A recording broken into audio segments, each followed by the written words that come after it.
नकली गहने, दिल छू लेने वाली कहानी। बहू तू यहाँ रिश्तेदारों के बीच बैठकर हंसी ठिठोली कर रही है।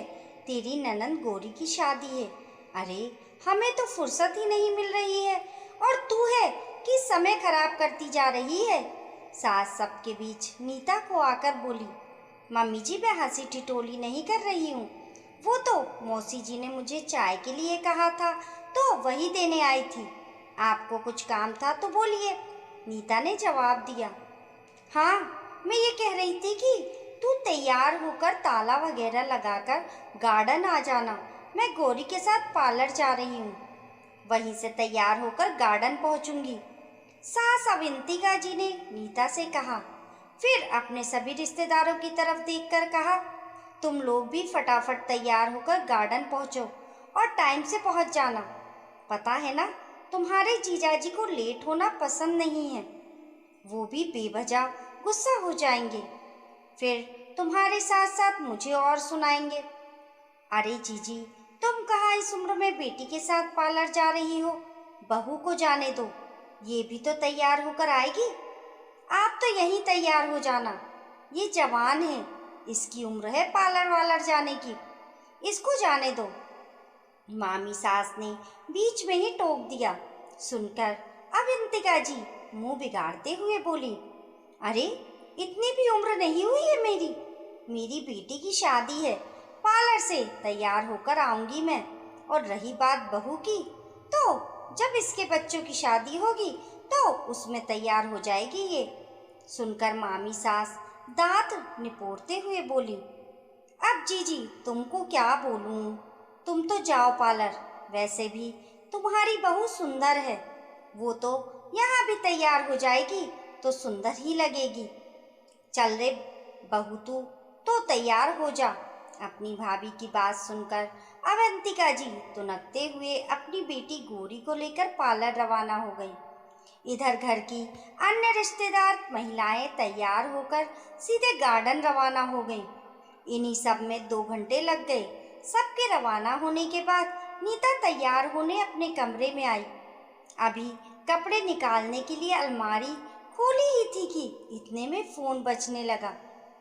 फोन उठाया तो देखा सासू माँ का फोन था। अरे बहू, कितनी देर लगेगी तुम्हें वहाँ? यहाँ सब लोग पहुँच चुके हैं।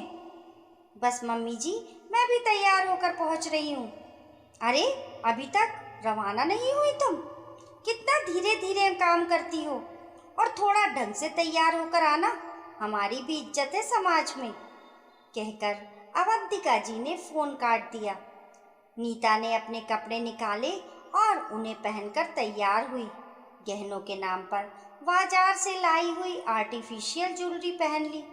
आखिर गहनों के नाम पर यही तो था उसके पास, क्योंकि शादी में जो ससुराल वालों ने गहने चढ़ाए थे, कहने को तो उसे गहनों में लाद दिया था, लेकिन वो तो सिर्फ दुनिया दिखावटी थे।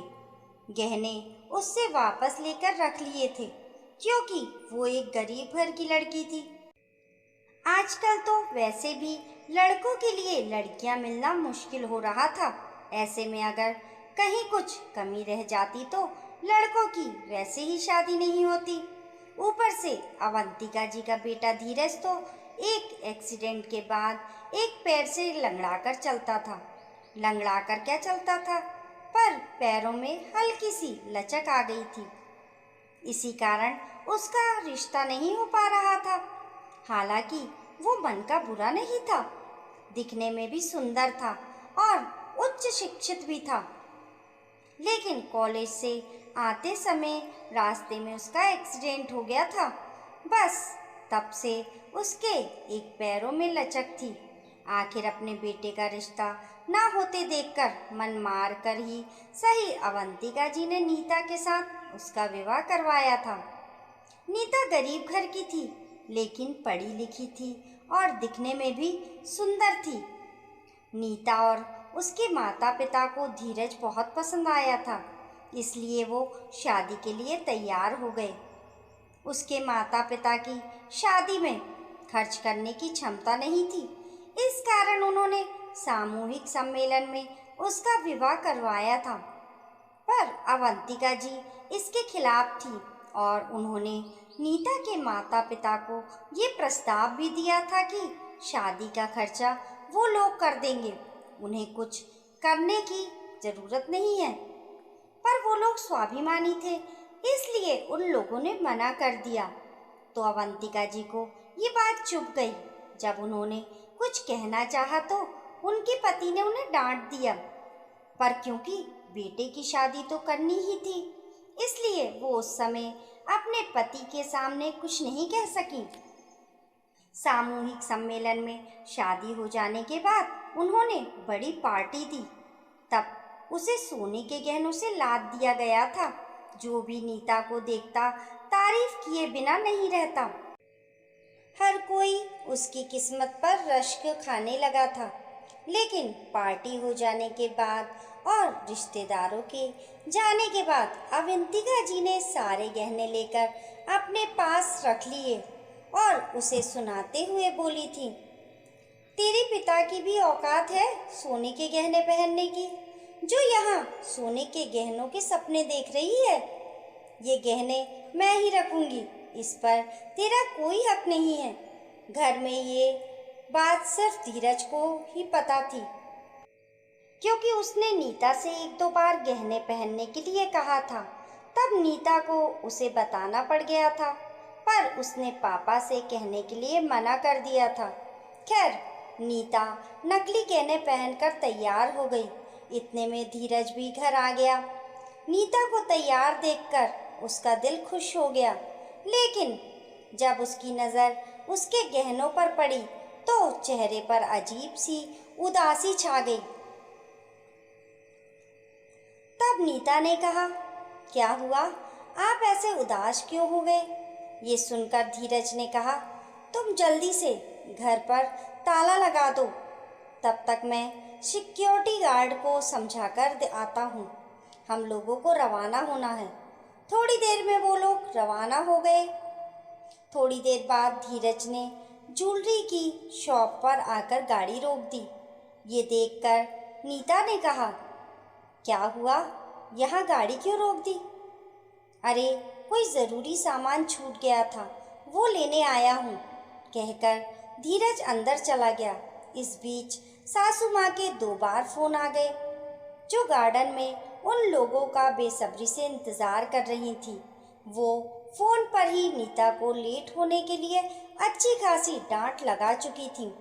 जब थोड़ी देर बाद वो बाहर आया तो अपने हाथ में जो सामान था उसे नीता को देकर बोला, लो, एक बार चेक करके देखो, सही है क्या?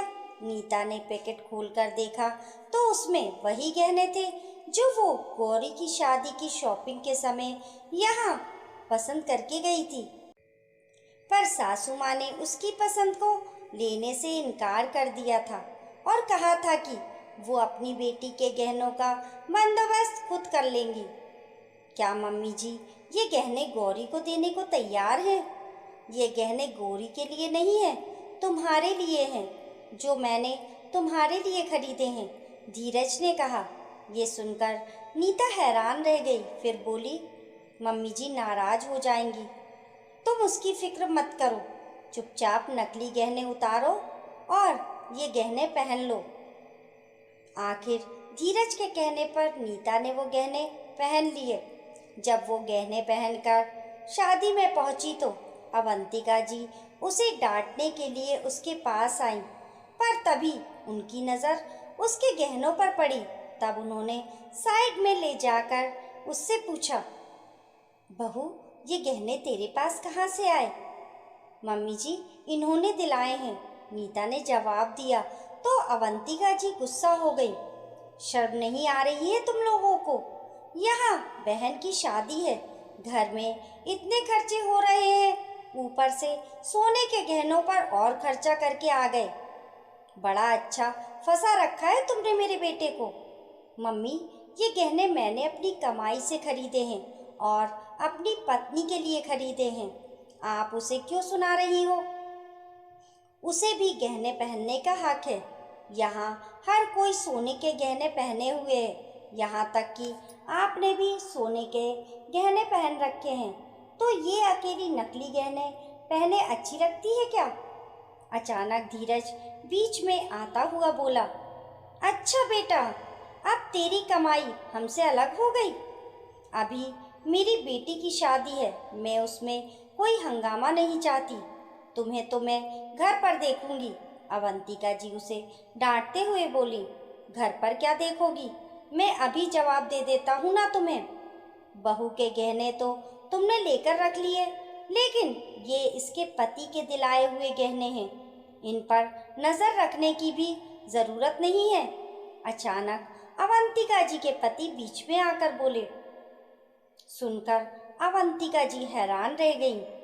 तुम्हें क्या लगता है मुझे पता नहीं है कि तुमने बहू के गहने लेकर अपने पास रख लिए और उसमें से ही अब गहने तुम अपनी बेटी को दे रही हो? तभी तुमने बहू के सिलेक्ट किए हुए गहने लेने से मना कर दिए थे। अब मुझे बेवजह का कोई तमाशा नहीं चाहिए।